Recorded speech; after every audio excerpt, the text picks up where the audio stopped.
Hey, welcome back at it to another episode of Life in Red Podcast. lifeinredpodcast.com, Life in Red Podcast on Facebook and Instagram, and Life in Red Pod on the Twitter. This episode today, it was a really cool conversation, and not many people know this, but I'm a huge fan of hip hop, especially from, the late 80s and 90s. So it was a really cool opportunity to talk about that with a local artist from here in Ottawa. He just has a new song out. It is a sensational video, and we really get into it, but I really encourage you to check that out on YouTube. It's absolutely stunning, and the visuals are wild. He's a new artist, so definitely go check him out. We get into a whole bunch of stuff on life, on music, on art, on mental health, and it was a really great conversation. I think you're going to enjoy it. So please give it up for my guest, Yujen.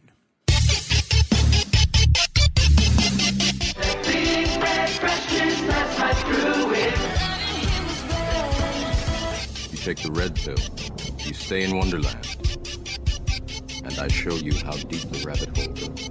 Welcome to Life in Red.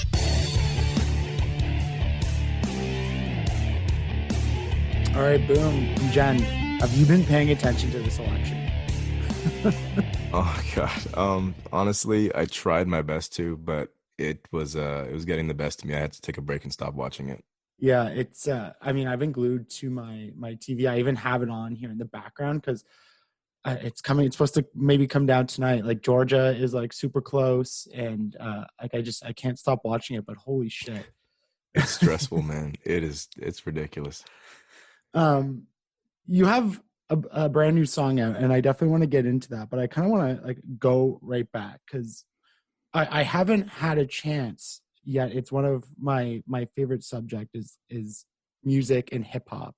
Mm-hmm. I don't look like it, but I do really love hip hop, and especially like old hip hop, like from the 90s and 80s. And I've always wanted to talk about that with people, but it's hard to get people on sometimes. So, yeah. I mean, when did you start getting into music? When was, the point for you where you're like, okay, I'm going to be an MC. I'm going to try this. So throughout high school, I was making beats, like producing. They were awful. I'm never gonna. Those are never good. Those will never see the light of day. But it was my pastime, and I would always take like acapellas from other rappers and put them on my beats to try to make full songs out of them. And then it was at the point where I'm like, I can't find the exact artist that I want to sound on this beat. So eventually, it just led to me trying it out myself. Damn. So it was a weird progress. Yeah. Who when you were putting together these beats, who were the type of artists that you were listening to and kind of taking inspiration from? So I listened to a lot of Eminem, and luckily he's one of the biggest artists, so he has a lot of free acapellas all floating over the internet, so it made it easier to put that stuff on my music.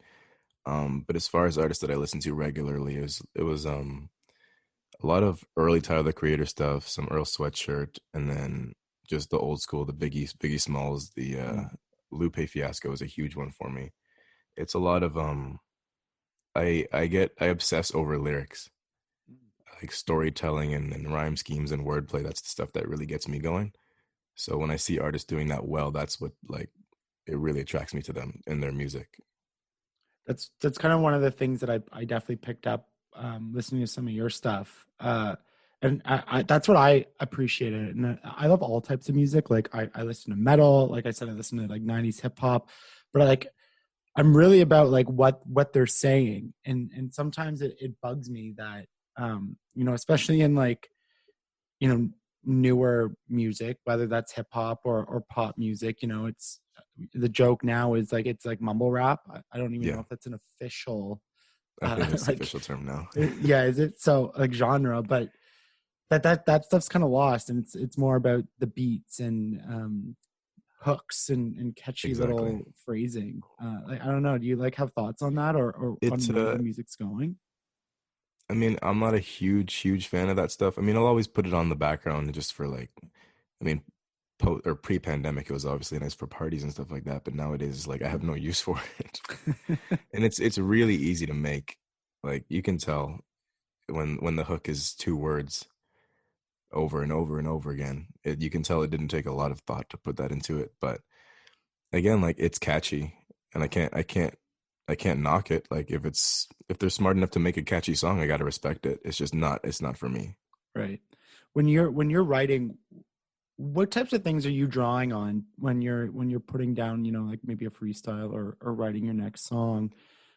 Or are you, what types of parts, is it of your life? Is it of culture, society, politics? Like where are you taking the inspiration to put into your songs? It's a lot of personal experiences, and then just my take on whatever else is going on in the music industry. So with the first song, Impatient, I wrote that one in college, um, about 3-4 years ago now, and I never recorded it till this year. It was more of like, so in college it was like more of a way to, I guess, distract myself or find outlets. So writing was the way to do it for me. But I was like way, way, way too shy to actually get in front of a microphone and say anything. So it just kind of sat in. I guess once COVID set in and there was a lot of free time, I was like, might as well just try finally recording this. So I put that one out, and that was in February, I think, maybe early March. But that was, the response to that was crazy. It was super overwhelmingly positive, and I mean, from there on, it was just like, I got to keep putting out music because I like it, and then other people are liking it too. So at the end of the day, I think I make music for myself. Like I make what I want to listen to, and also just using it as an outlet to make myself feel better. All right. So this like wasn't even necessarily like something you were like, one day I'm gonna try to make a music career. I'm gonna try to do all this stuff. Not at Like all. you did it out of like just like, oh shit, I have nothing else to do, and Yeah. it's a fun little hobby. I mean, not dissimilar to the way I do this podcast. Never dreamed of like trying to be a big podcaster, but it's like, Mhm. I like doing it, and holy shit, people are actually listening. Okay, like okay, I'll keep Yeah, doing it. exactly. Because then you get something out of it, everyone else gets something out of it, and it just gives you motivation to keep going forward. Um, but yeah, that's how it got started. And nowadays, it's just, I guess, from Impatient, it was the most personal track I've ever written. And then when it comes to the last song, it's not as like personal. It's more of just my take on everything going on, especially especially in the Ottawa rap community. But I don't want to Interesting. dive too far into that one. But it was just more of like, authenticity and transparency has been my thing since day one with whatever I'm doing. I like being able to speak openly about what I'm going through or what my music's saying. And thank God, like music has always been the best way to get that out there for me. So like when I found out that other people can relate to the things that I'm talking about too, that was like the biggest kick in the butt. Like, oh, maybe you should keep doing this. Hmm. It's it's not. I mean, in a way, it's like journaling. Like people Yeah. say journaling. It's kind of like you're journaling, but like poetically, and then just putting it out to the rest of the world. But how therapeutic and freeing it is just to, get your mind off all the things that you're thinking about. Like I use Twitter in a little bit of a way Yeah. uh, to that, where just like I get all the stuff off my mind and just kind of put it out there for the world. But it's interesting that you can take what you're feeling, but then also articulate it in a way that, like that has the rhyme, the beat, the rhythmic patterns. Like Hmm. that's something not a lot of people can do. I've always like wanted to try. I liked writing poems in high school, and then like I Yeah. tried to dabble in it as an adult. I'm like, man, this sucks. I'm not gonna do it. You got to just keep doing it. I think that's the best part, is like getting better, because it's never going to start off great. I think that's the best part, is just having a starting point and then just progressively improving each time. Um, I think the reason Impatient was relatable to a lot of people is because not, I guess, I guess a lot of people are starting to talk about it now, but mental health hasn't been huge in the rap community nowadays. Hmm. Um, and when it is, it's more of on the more poppy sound, I guess. So I wanted to like really strip down all the singing and the fancy beats and just find a simple track and then just speak as openly as I can on it. And that was like when I finally put that track out, that was like the closest to actual therapy that I've had in a long time. I know like, Logic kind of had that song that went big a couple years ago. Yeah. I mean, I know you can't speak for everybody and the entire industry, but I mean, in your view, why do you think that is? Where, you know, hip hop has never been afraid to tackle issues, you know, cultural issues, race issues, like politics. Why do you think mental health has been maybe kind of like a non-starter for a lot of people to dive into in their songs? Um, I think it has something to do with like seeming weaker, and that's like a Mm. whole that's an awful way to think about it. But like you when you speak about what you're going through, you're vulnerable, right? And I think a lot of rap and hip hop is always about being this big icon and this bravado, this like this persona. And when you start having vulnerability, people can start poking holes in that. And I think a lot of people are a little nervous to open up like that when it comes to rap music. Um, but again, I've always been really open with what I'm going through, whether it's on social media or just with my friends or family. So being able to have music as that outlet for me has been incredible. Well, I mean, share what you want with it, but what types of things were you going through when you were writing the first track? So I was in college when I wrote Impatient. Um, I was I just got put on a medication called Accutane Okay. for acne. I had the worst the worst acne on the planet. And then so the Accutane was supposed to help with that, but one of the side effects is like mood swings and mild depression. And they one of the warnings when I started taking it was like if you ever feel any signs of like mood swings or shifts like that, just please tell your doctor immediately. But I decided to hold on to that information to myself because I really wanted the medication to work. Like having bad skin in high school is a rough go, Mm-hmm. and then carrying that into college is also a rough go, especially when you're meeting new people and leaving the city.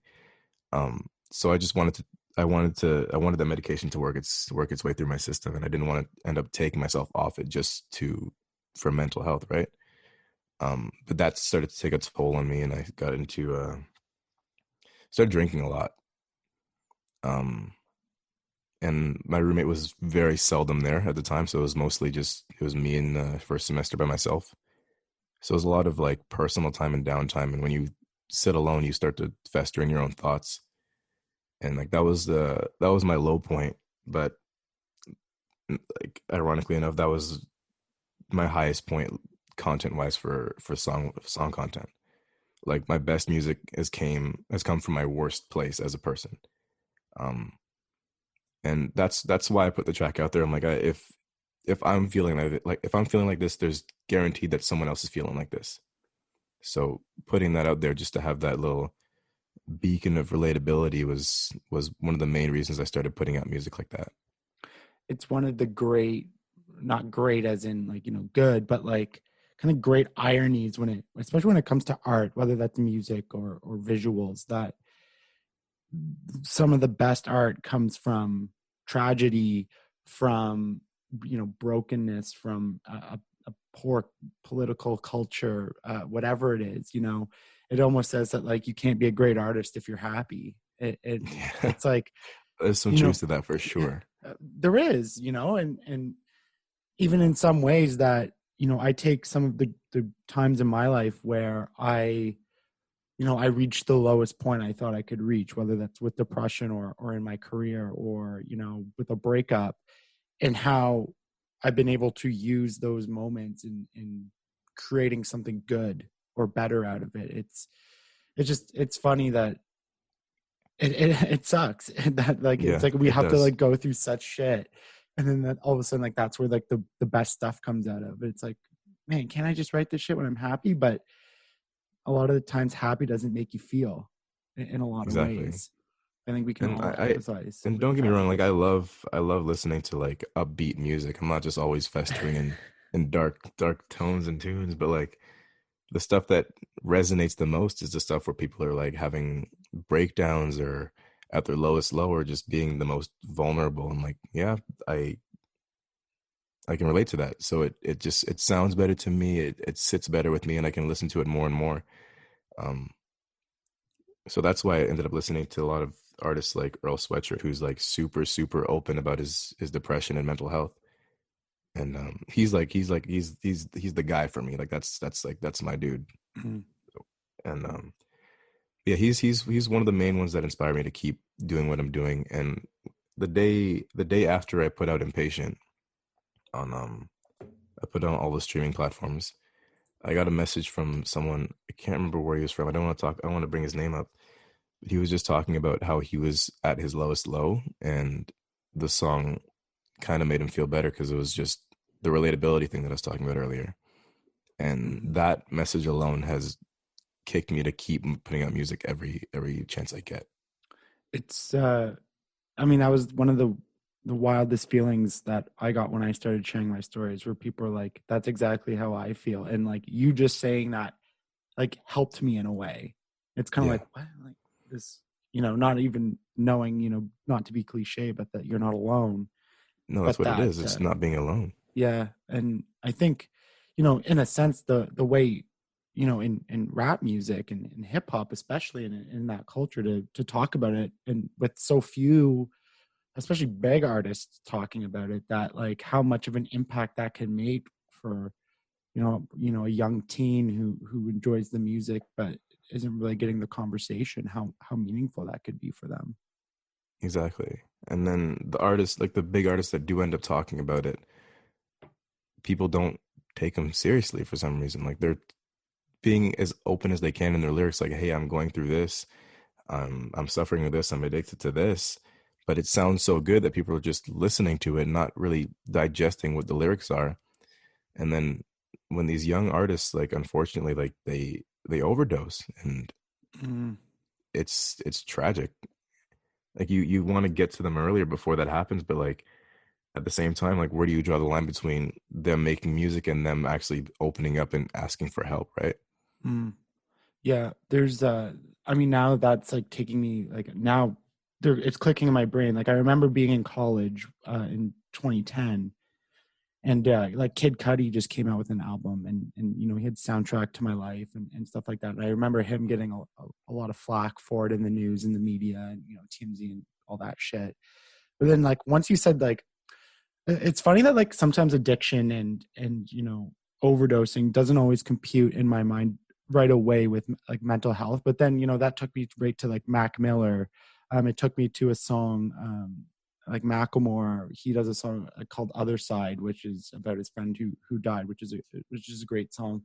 And do you know who Vinnie Paz is? Jedi Yeah, Mind Tricks. yeah. He has a song called Happiness Isn't Just a Word, about his depersonalization disorder, which is like a fucking wild song and story. But it, so often we also just think of depression and anxiety, but in a way that sometimes the culture also kind of puts drinking and drug abuse maybe a little bit more to the forefront, and kind of glorifies it in a way, which 100%. And that's the yeah. scariest part because like I think the average rap listener nowadays is fairly young. And to see this kind of stuff getting glorified and kind of made to be kind of exciting, or like it's getting lumped into the party lifestyle. And I'm not sure if that's where it needs to be right now. And it's such like it's crazy that these like young minds are getting subjected to this like over and over and over again, whether they think about it or not. Like they're hearing these lyrics constantly in their head, and it's kind of scary. Yeah, it's something I've always wondered, like, how much does, art and music make, an impression on people, and how much does it affect in the real world? Because, you think of, I don't know, when I was going back to what I was listening to in my teenage years, that you know, it never really inspired me to do anything bad. But you're right. Like if that's all you're hearing, and I'm not trying to disparage like the hip hop community or anything like Mhm. that on you know, some of the content of some of the songs anyway, but that when you see, you know, people drinking and you know, doing coke or some of the new stuff, you know, the opioids and everything like that, taking perks. I know I've heard that in some songs. Like Yeah. I get they're talking about their own personal experience, and it's not necessarily saying this is good or bad. This just happened. But when you're kind of with it all day on top of everything else, it is easy to get lost in that and kind of lose the messaging that it's just like this a personal story. Yeah, it's the message behind it that changes everything. Like if you're talking about in the sense like I'm struggling because I'm doing perks, I'm on this, like it's not good for me. Whereas or compared to like where you're glorifying it, like that's the biggest difference. Because again, you're still talking about the same context, but it's the message behind it that changes things. Hmm. How do you like? I mean, you know a lot more about it than I do. Like when I think of artists who have either been diagnosed in the public or talk about it, have you seen a progression in the way they're treated, or at least perceived from their fans, the audience, the public at large? Like I mentioned Kid Cudi kind of off the start there, but now even I'm thinking about Kanye West and kind of the I guess what people think of him and being diagnosed with bipolar and you know everything he kind of does with his life. Yeah. Like, have you, like, since you were a young guy listening to this stuff, kind of noticing it all to now, like has there been more openness and understanding to mental health, or is it's still stigmatized in the I community? think I think it's still stigmatized to a degree, but at the same time, it's getting more and more accepted. Like I don't think a lot of the stuff that comes out today would be acceptable back then, and I think a lot of that has to do with social media and then just being able to like the fact that on Twitter you can directly contact a superstar just with one button is nuts to me. So like I think the idea that you can it's just the communication is becoming a lot easier nowadays Mm. as compared to what it was before. Like before rap music, like when it was like early 2000s, you put out a song and then that was it. Like that's all you hear from the artist is them putting out a song or them on a radio interview or a television interview. There was no, hey, I'm doing this nowadays. Hey, I'm doing this tomorrow. Hey, I'm doing this. There's no texting. There's no social media. But now, if I'm having a bad day, I can put it right on my Twitter. I can put it right on my Instagram. And now all these people know what I'm going through. So I think just because of that, it's more accepted nowadays. But I still, to a degree, think it's still stigmatized. Right. Um, you have the second song there, so I mean, in 1 year you have 3 tracks out, which is like pretty phenomenal in my opinion. Thanks, man. Don't forget what, or don't front. Sorry, my Yeah. bad. I can't read. What was that kind of inspiration into this one? So Don't Front was more of me just like again preaching the whole transparency thing. So in the video, I'm just a regular dude, and then I get tattoos drawn on me, I get jewelry put on me, I get new outfits, and then get driving around in a fancy car.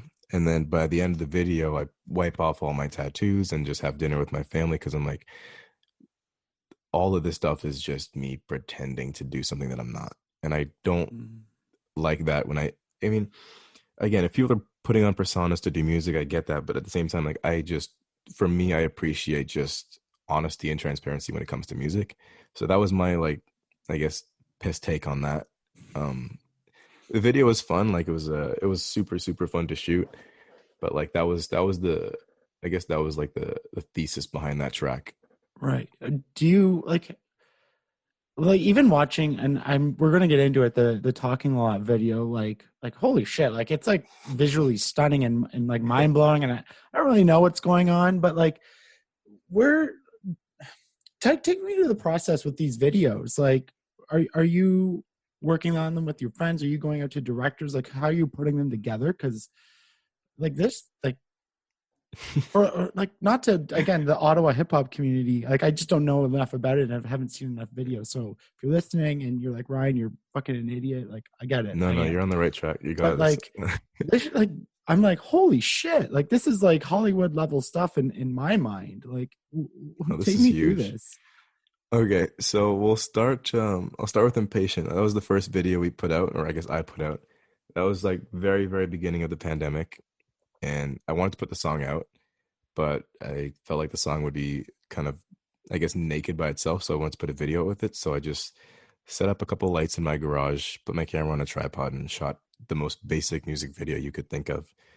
Um, and then from there, I started making more music, obviously, and then I reached out to so I'm getting caught off. But so before I was doing music, I was working as a videographer. Okay. So I was interning at an advertising company, and then I was basically carrying someone's bags for that was my job for a bit, Feel just that. kind of shadowing, carrying bags, holding lights, and just Getting coffee. Yeah. yeah. And I was just the office bitch, you know. So Been there. you can cut that, but the so I worked with a guy. His name was Dom Lanos, and he was the guy. He was like just amazing at everything he did. He was the videography master. That was who I was shadowing. So fast forward, I put out Impatient, and I reached out to him like, hey, I'm still doing music, or I started doing music, and he's like, hey, send me anything you're working on. So I sent him Don't Front, and he's like, can I please do a video for this? I'm like, I have no money. And he's like, honestly, it's okay. We'll make it work. So the entire budget for that video was just the equipment, just like lights. So that was great. And then so we shot that video in about a day. Dom is super, super organized. He came with a shot list by time, by location. Everything was done to a T. So we started at 10, finished at like 6 p.m. and got the whole video out in a day. So the next video for this, so the next song was called Talking a Lot. And that's the last one, or the latest one. So I had sent that to him again, just via Instagram. And he's like, this is the next one. We're doing this one too. I'm like, Dom, I still have no money. Again, he's super understanding. So we work with a budget that we can both make it work. So then he brought his someone he works with, his name is Santiago, and Santi is like just he's incredible. His eye for visuals is absolutely bananas. So I sent them the song. I shit you not, 2 days later they gave me a 6-page outline of what the video is going to be. So these guys just do this. This is their job. Like they're cinematographers, videographers, directors. This is what they do for a living. So they love this stuff, but their passion lies in music videos. So just through me working in the advertising company way back, I was able to build the connections that led me to have these connections now. Like just being able to work with high tier videographers and directors has been insane to me. Yeah. So they sent me that like 6-page script of what the video is going to be. I'm like, yeah, I'm not going to say no to that. And then from there, it was just more planning. And like, of course, there's a pandemic going on, so we had to like really keep the numbers down. We had to get permits from the city, and it was a whole thing. But luckily, the Orleans bowling alley was super, super understanding, and they let us keep the numbers down and keep a certain amount of people in there. Everyone who wasn't on camera was wearing masks. Everyone had to be socially distanced when they were like not in the shots or placed in specific spots where they're with people that they've been around. So it was like super, super meticulously planned out.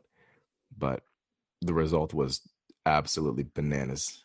As like I knew it was going to be good, but I was blown away when I saw the first cut.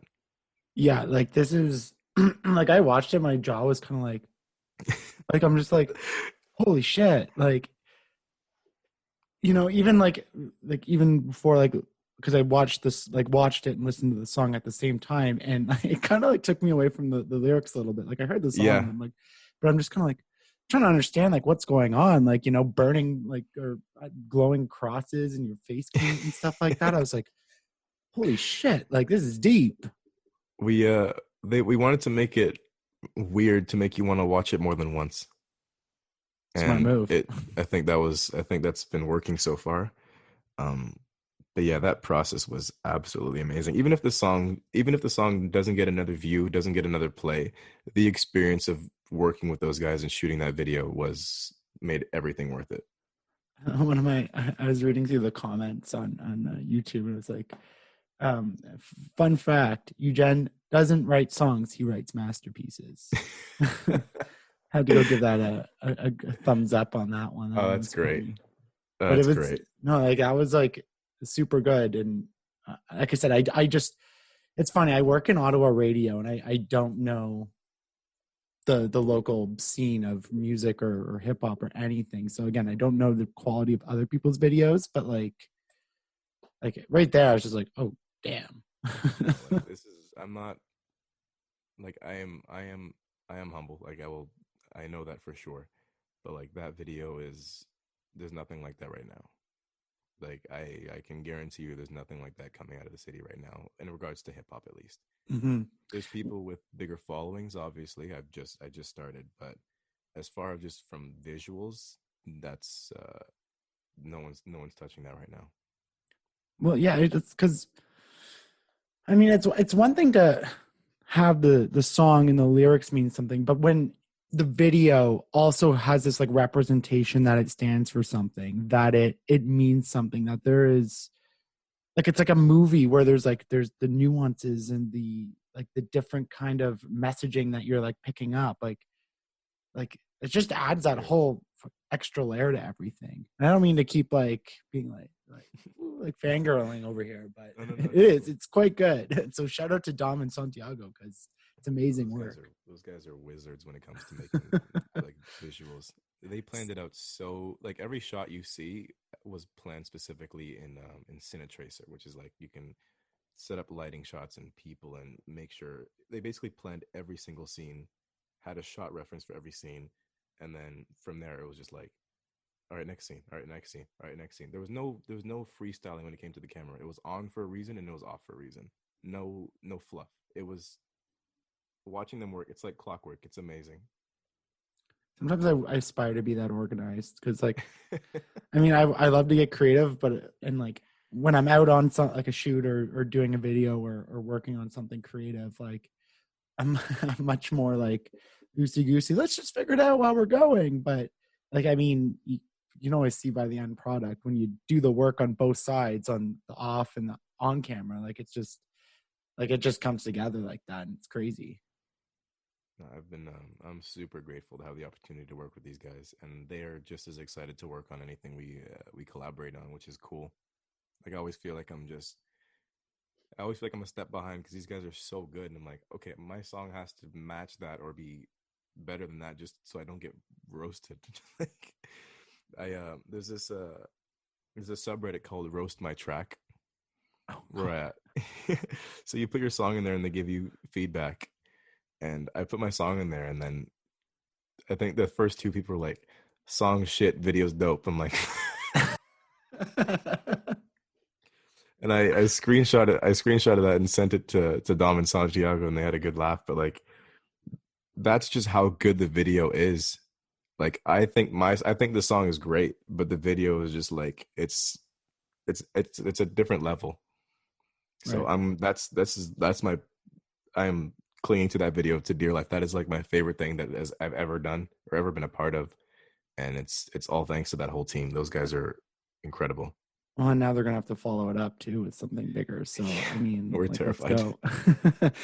Well, let's talk about the song too. I think we sold the video, but let's the song. Um, Again, what were you going through? What was the inspiration behind it? Because the world's doing an awful lot of talking right now. Yeah. So it was along the same lines of the Don't Front video, where it's like I see people in rap, or I guess just in music in general, I see people talking about certain things or acts or statuses, and I'm like, cool, but I know you. Ottawa's small. I know a lot of this isn't accurate. So it's like, why bother? Why bother putting out stuff if it's not going to be authentic? So the chorus is you're talking a lot, flex like your industry, sending shots, flex like your industry, you're not. And it's just like it's exhausting to have to like sort through who's telling the truth, who's lying. And it's not just Ottawa, obviously. Like that's you can say that with any city. Like there's always going to be people just putting on a mask and putting out music and seeing what sticks. But it always rubbed me the wrong way.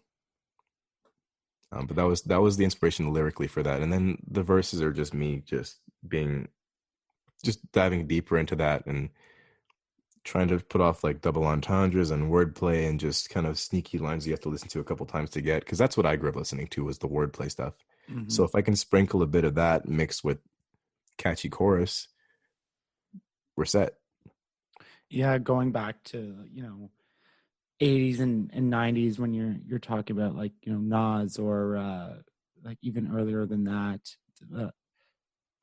how they would play that most def, they're like throwing in things that don't necessarily like you don't think about the first time and you just hear it, then a couple times in you're like it just helps the light bulb kind of goes clicks. Off, like, that's my favorite feeling.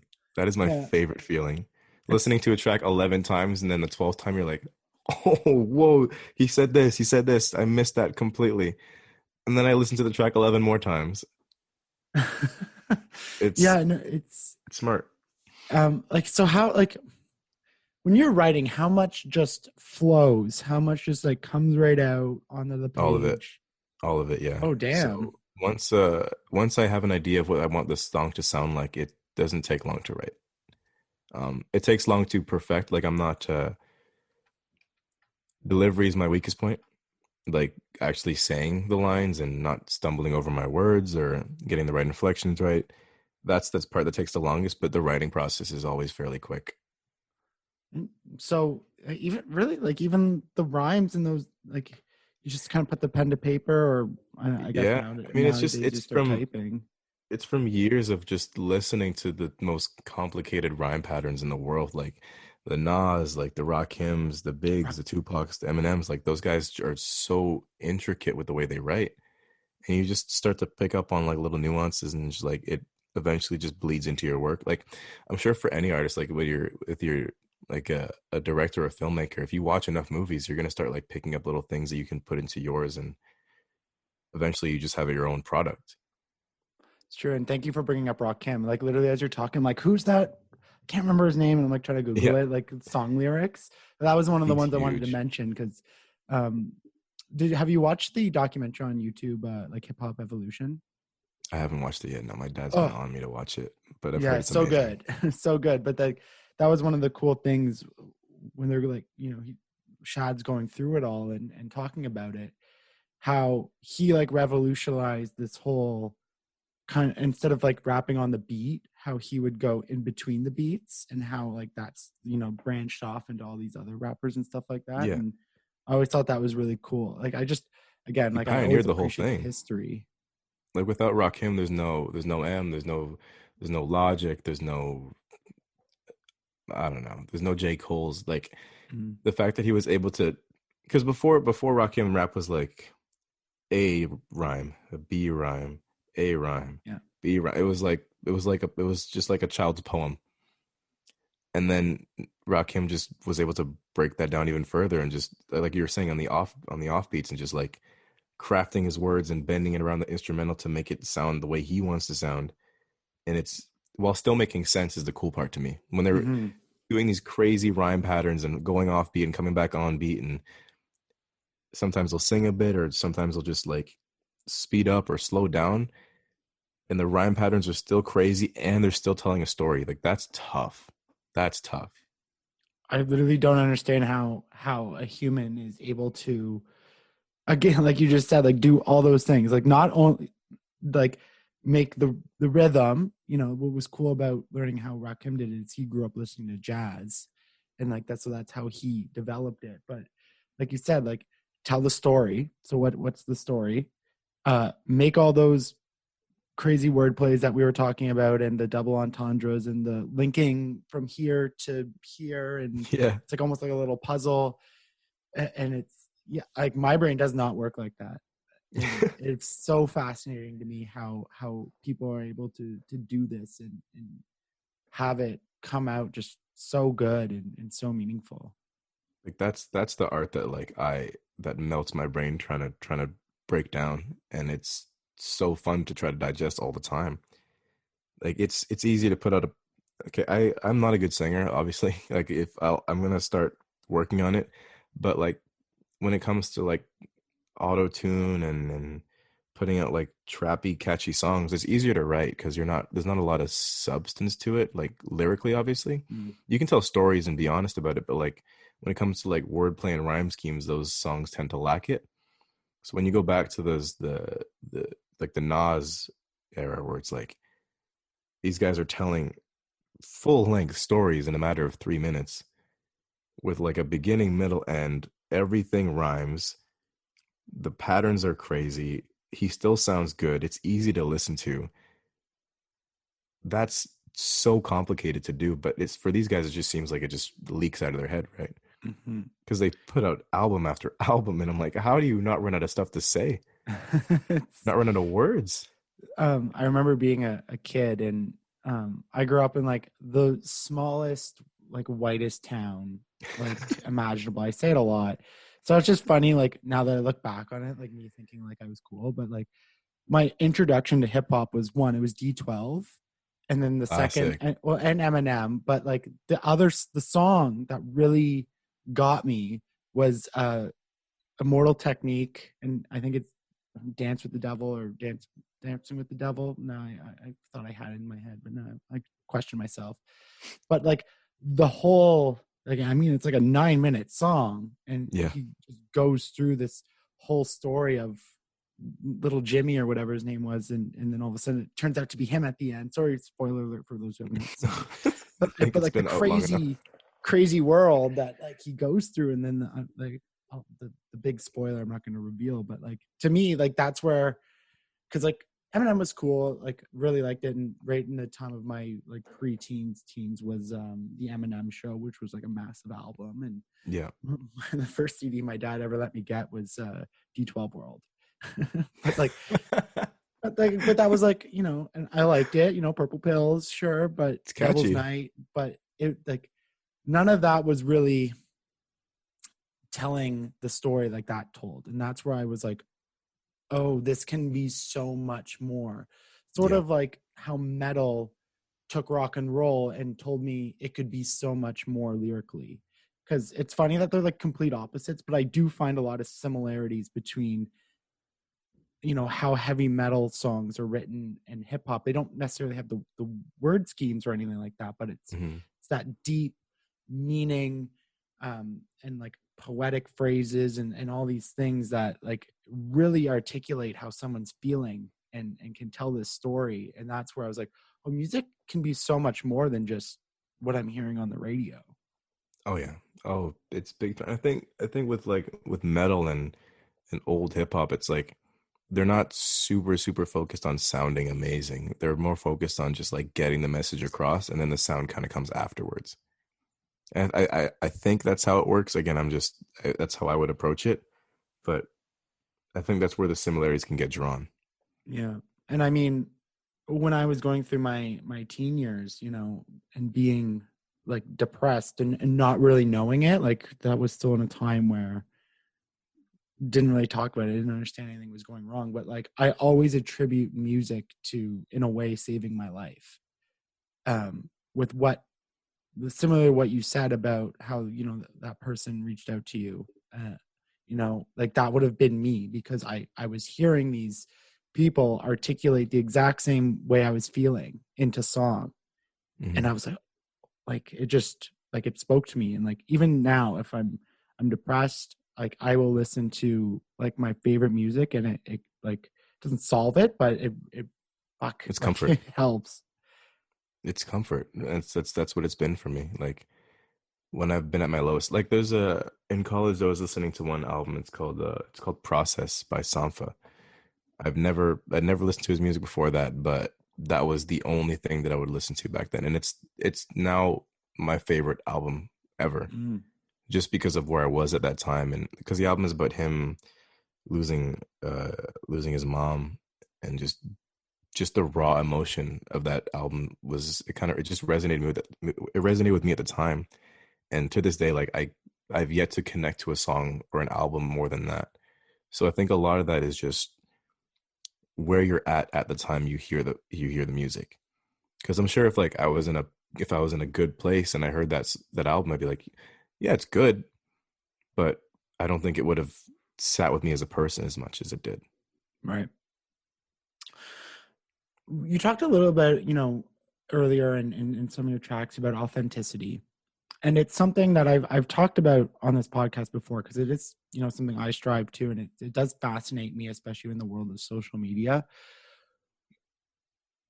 I've never covered it pertaining to music though, but my question is when, right now, you're not a multi-platinum selling artist, you don't have what I like to call fuck you money. So you Yep. still have to kind of be careful with what you say.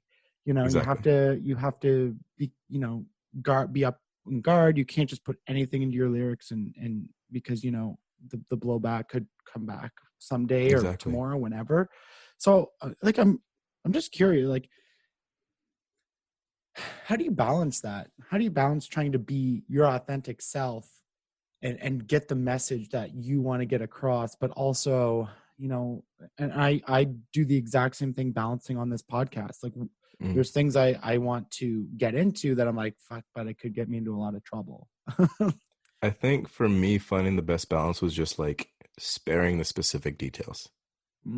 Like I'll paint the picture, but I won't like take the pencil and engrave the exact thing that I was going through. I'll give it more of like a blanket statement. So when like Impatient, I was talking about like the depression I was going through, and I was just like drinking a lot, but I never really went into what caused it or how I was feeling at the time or how bad it got, because I don't want that in the music just yet. Like I think I need a bigger platform because I want to be able to reach more people with messages like that. So I'm going to hold off on really diving into where I was at the time until I can just have a bigger audience and impact more people.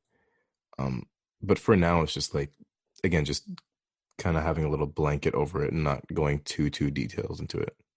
It's such a struggle because there's nothing I want more than to talk about, not necessarily like, I don't really have steadfast opinions in anything.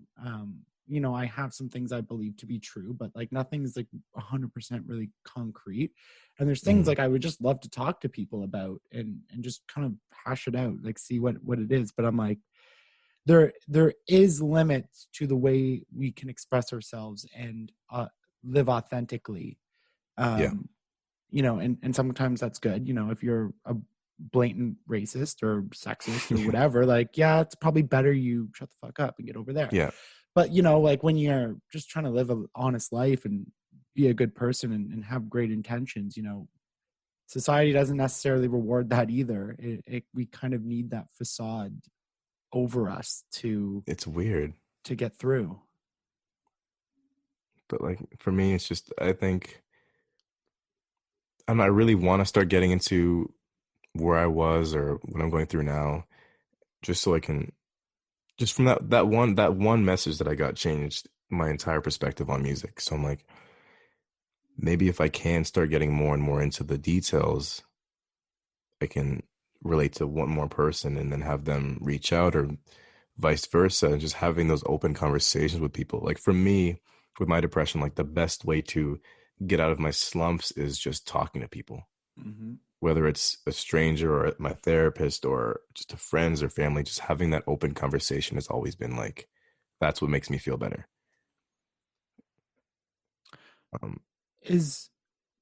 So I mean, like the last two songs you put out, you kind of talked about, a little bit more of a niche thing with like the local kind of scene and all those different things. But the first song was very personal. Like, where do you see, like, I don't know if you have a catalog of things you've already wrote and you're just ready to record or whatever, but like, where do you kind of see where you're taking the music? Is it going to be a lot of mental health focus? Is it going to be on, maybe cultural, political issues? Is it going to be more pertain to, local Ottawa stuff? Like where do you see it going?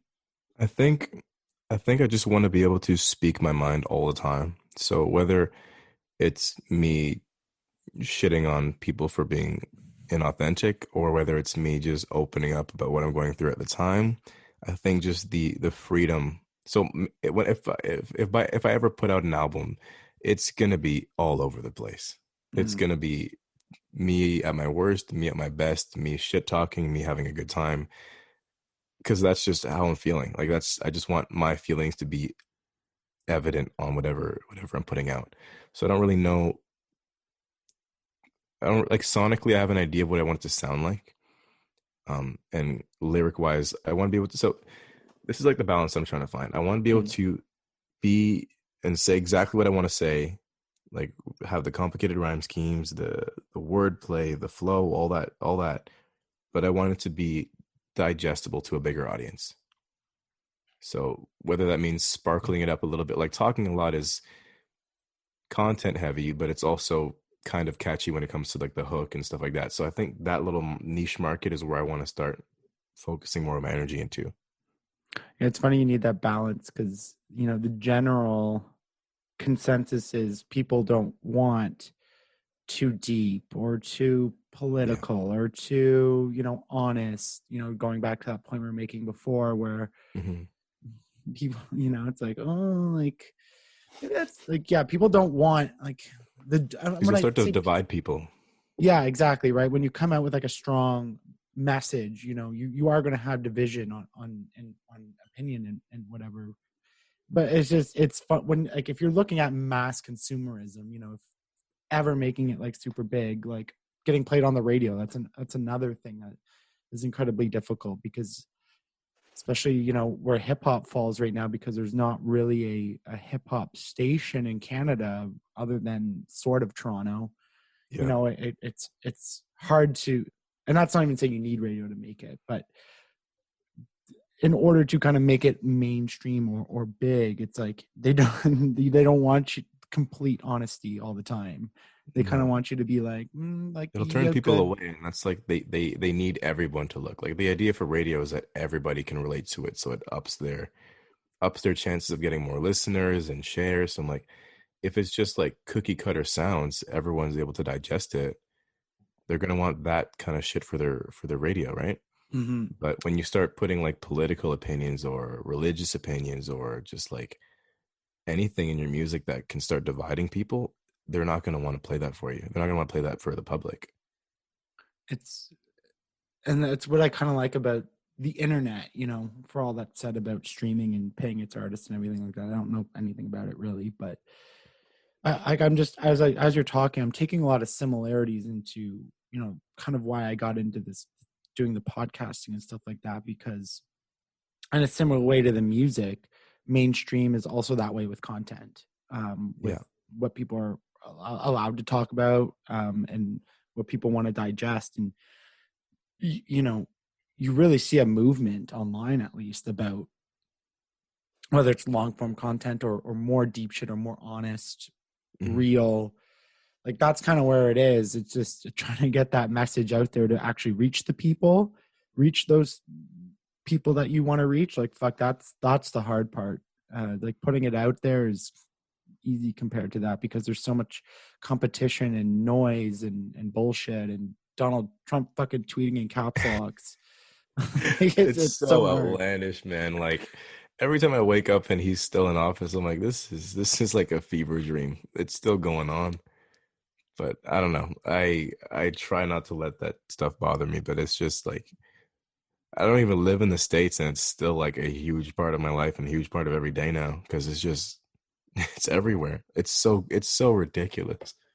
As we speak right now, it's on a Thursday, and right now he's actually on a press conference claiming he's been cheated. So anyway, that's where that's at. That's what happens when you're losing, but I mean like it's I don't even know what's next. That's the thing. As soon as he got in office, I'm like, dude, every day is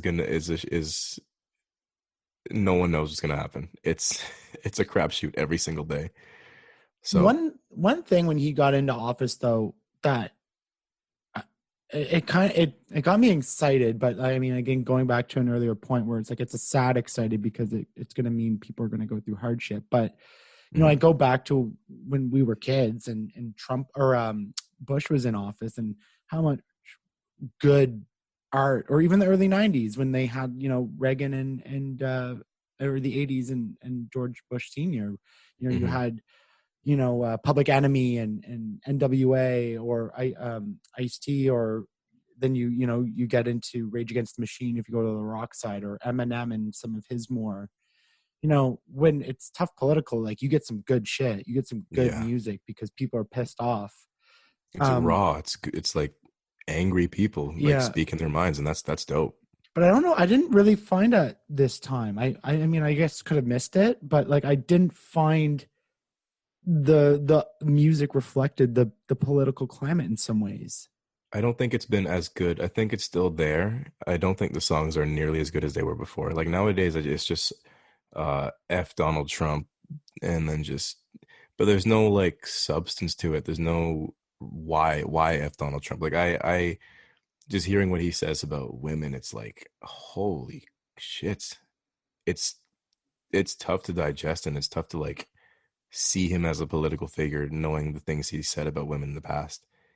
Like I'd love to hear that talked about in a song instead of just, oh, F this guy, F this fat guy. I'm like, yeah, sure, it's funny and it's your opinions there, but like I need to know more of why you don't like this guy. Right.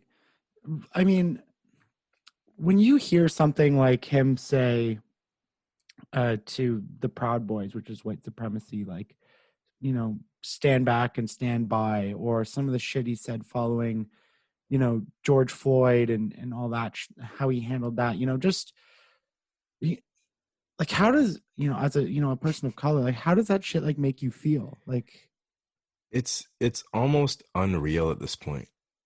Like you'd expect like a little bit of sympathy from him, but every statement is like, I don't think he gives a shit. And I mean, he's old. Maybe it's how his brain's wired. Like he's just not compassionate towards issues like that. But like, come on, like it's the standby thing. Like, say something. Like, I was like, it's crazy. Like all you had to say was, "That's bad."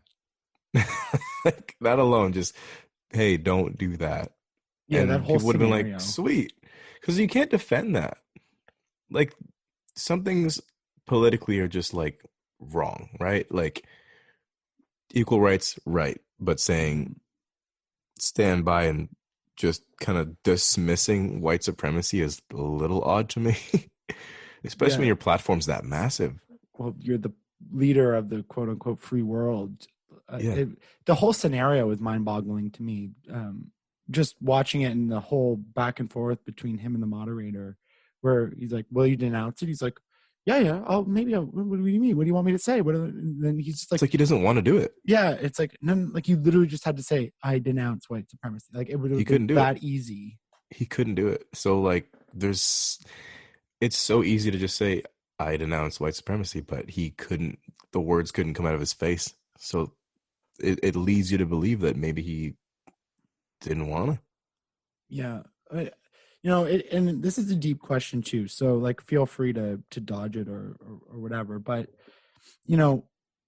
with Donald Trump and everything that happened, during the pandemic and race tensions like definitely escalated and Black Lives Matter at the forefront, which is great. And we're now talking about all these things, but I know like most of that's in the States, but up in here in Canada, we're for sure not immune. And a lot of that stuff leaks out up in here for sure.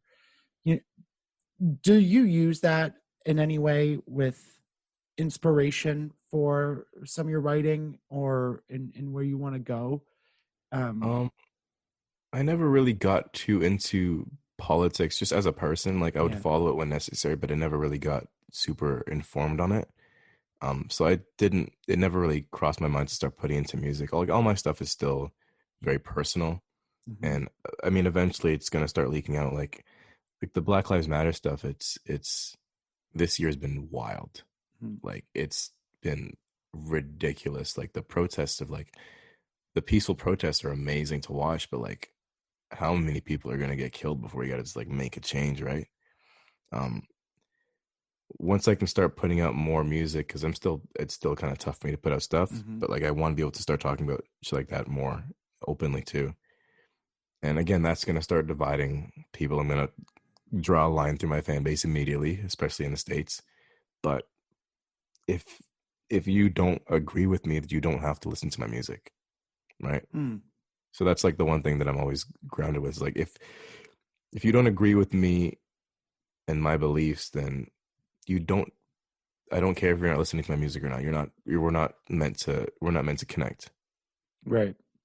It's it it it was it, the question kind of sparks from, a revelation that I learned, earlier this year, and the connection, especially between racism and mental health, which is, I'm embarrassed to even admit, like, it's such an obvious connection, but like it just never really kind of like clicked until someone said it out loud to me. Mm-hmm. But, and so just like learning about, now this is our first conversation, everything in mental health and stuff, but like how that affects people who have been oppressed and marginalized mental health wise, and how that could potentially, come out in music and in your release when you're writing stuff.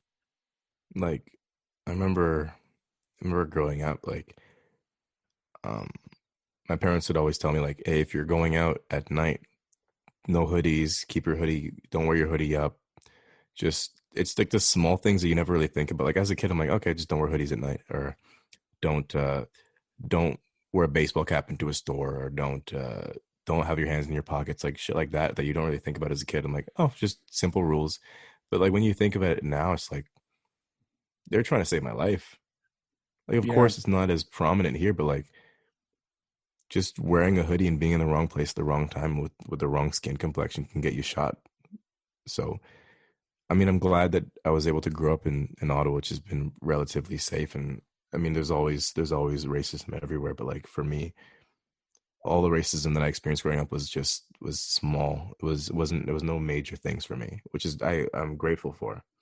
But it was just like it's weird to think about that now. Of just all the lessons that I was taught young were literally to keep me safe and keep me from getting into shitty or stupid positions.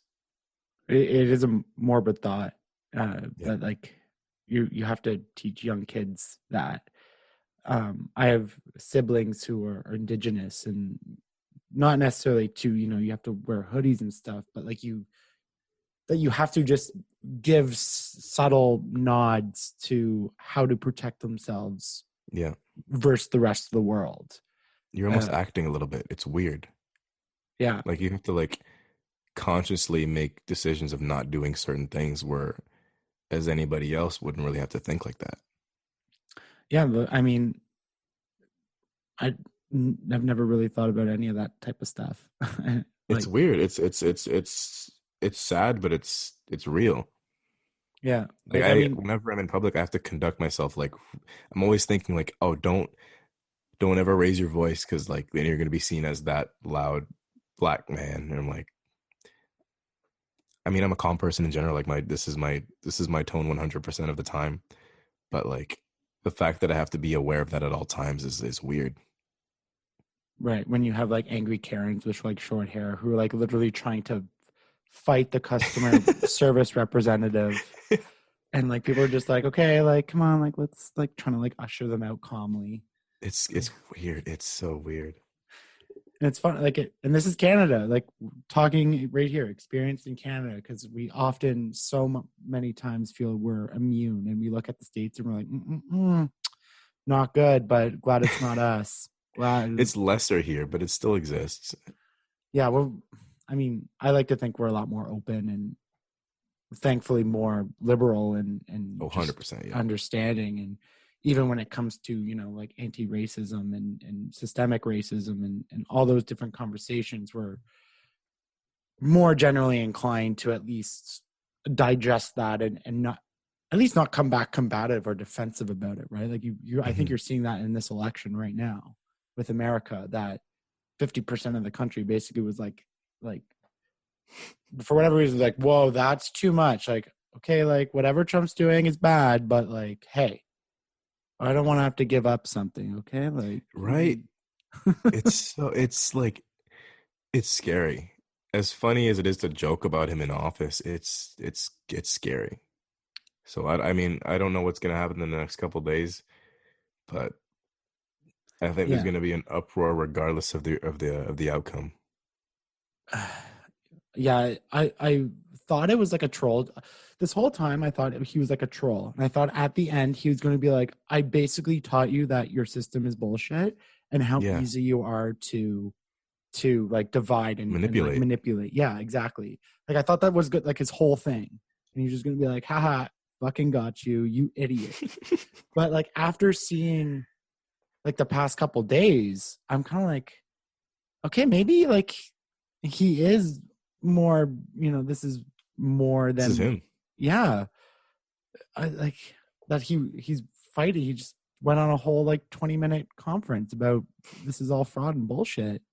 And I'm like, oh shit. No, he really believes the things that are coming out of his mouth, and that's the scariest part.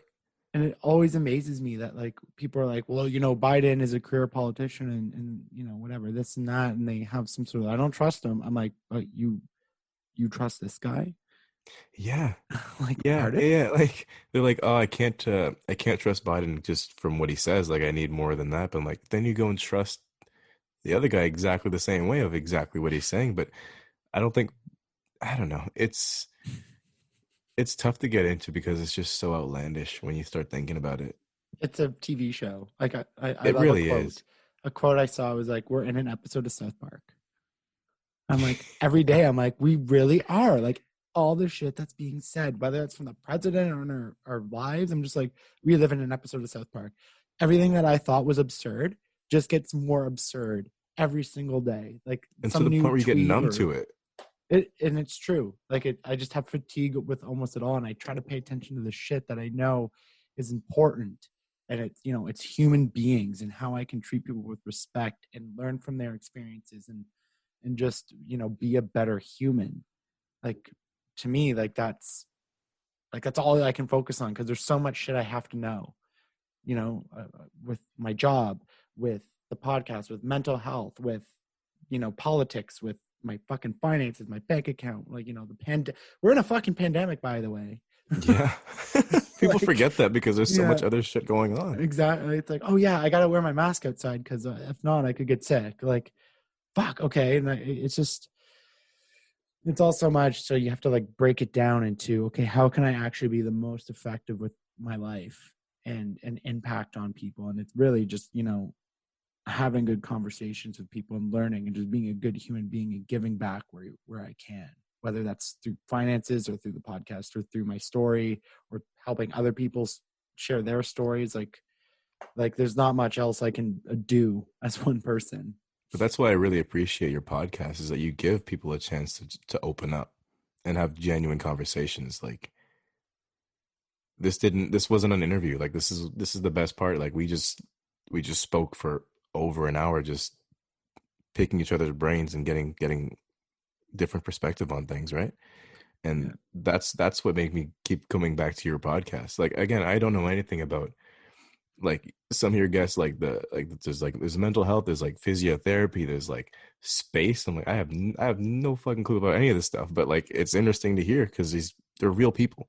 Yeah, it's my phrase is like, I want to be a less controversial Joe Rogan. Like I want to be a little like less like push the envelope with Alex Jones and stuff. And Yeah. you know, like I said, like I appreciate those words, and it does mean a lot to me. But when I go back to 2 years ago when I started this thing, it was about finding out things from actual humans rather than just getting all my information and perception of society through Twitter and through the internet, basically, right? Like all of our information is basically someone else telling us what is true or what to Exactly. believe. And Yeah. now I don't even know what that is. Like what's real, what's not. Like now that's all being questioned. But when I want to talk about things like I love the science shit. Like that stuff just fascinates me, and I love learning about it. And because I was never good in school, Me either. like I love learning about it, but I can't apply it. So like I got shitty marks, so I just never pursued it. But I love learning about it. Like space, what is more cool than space? Like the shit that goes on there, like that's crazy. Nuts.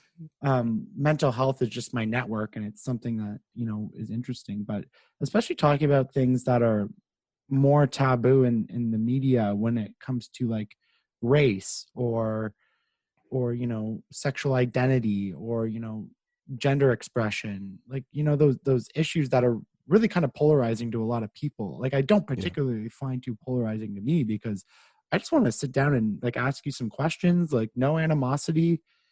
If I'm wrong about something, like tell me, and let's dissect why it's wrong. One of the Exactly.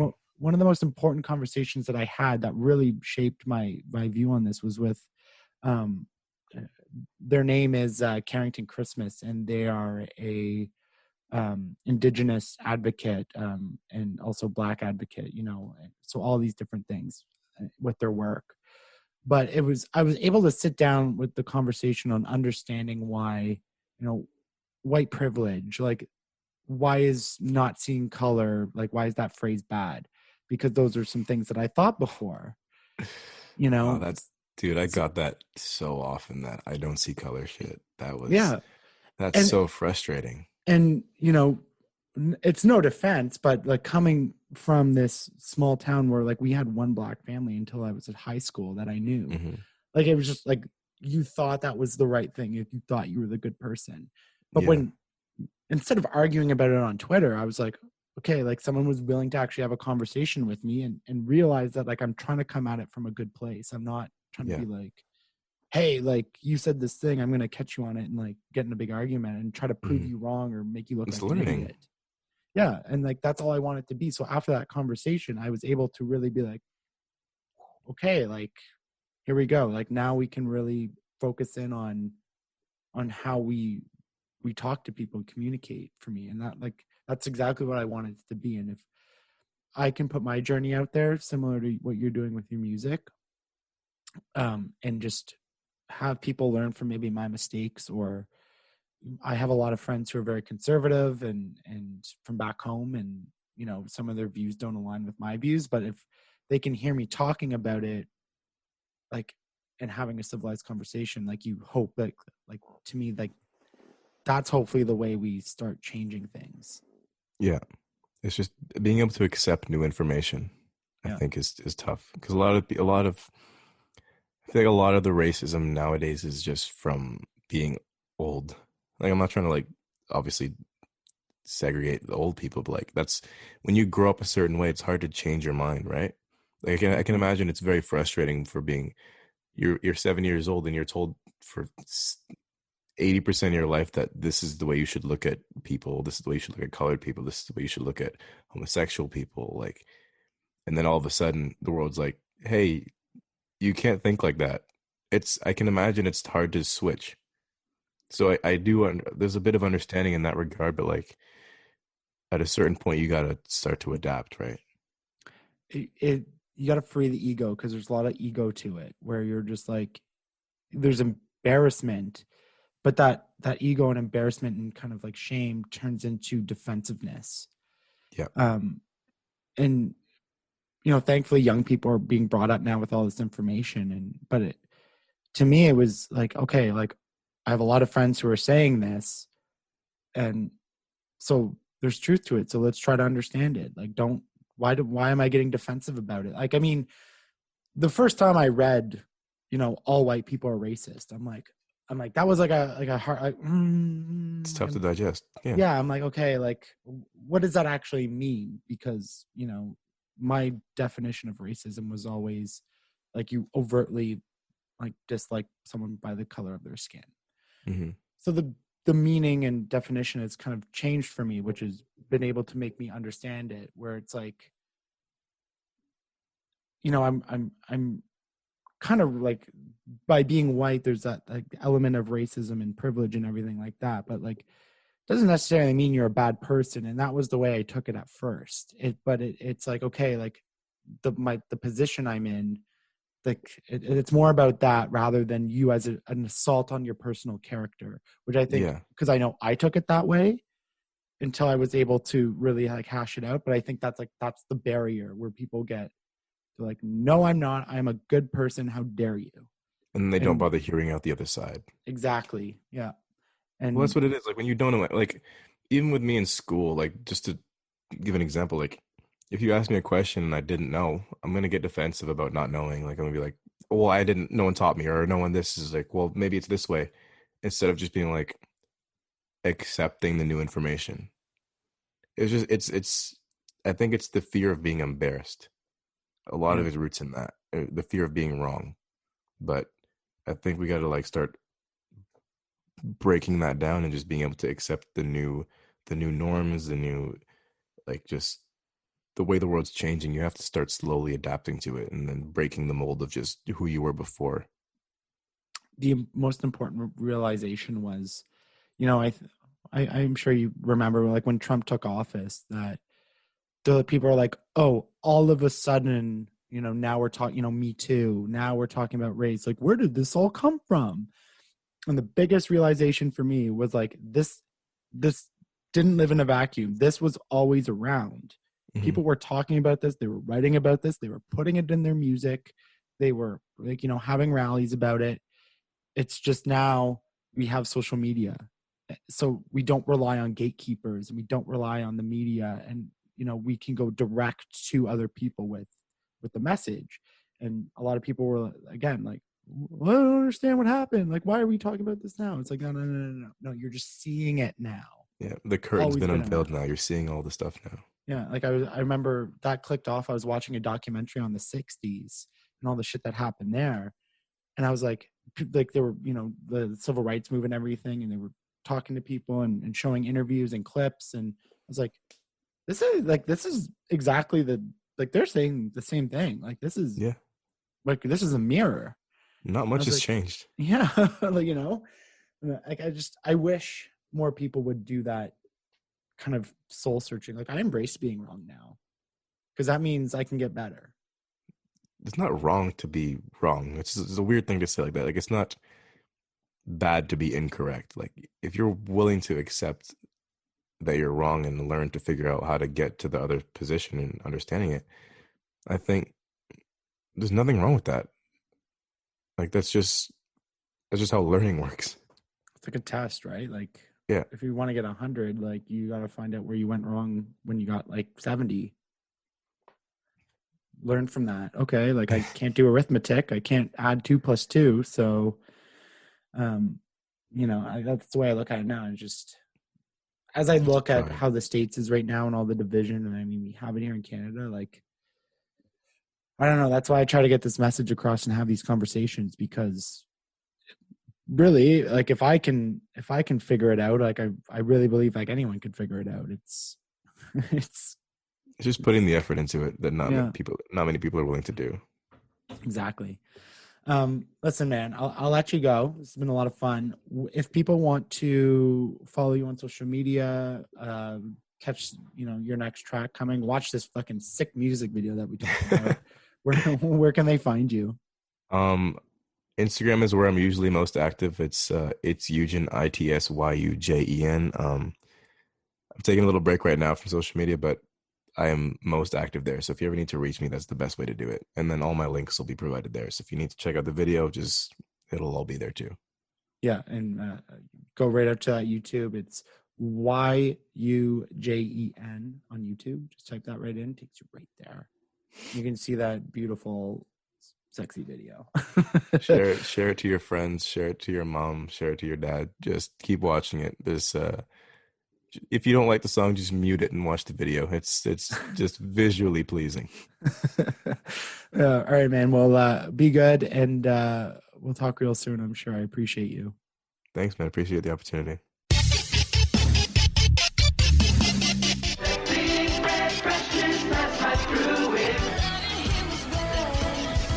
You take the red pill, you stay in Wonderland, and I show you how deep the rabbit hole goes.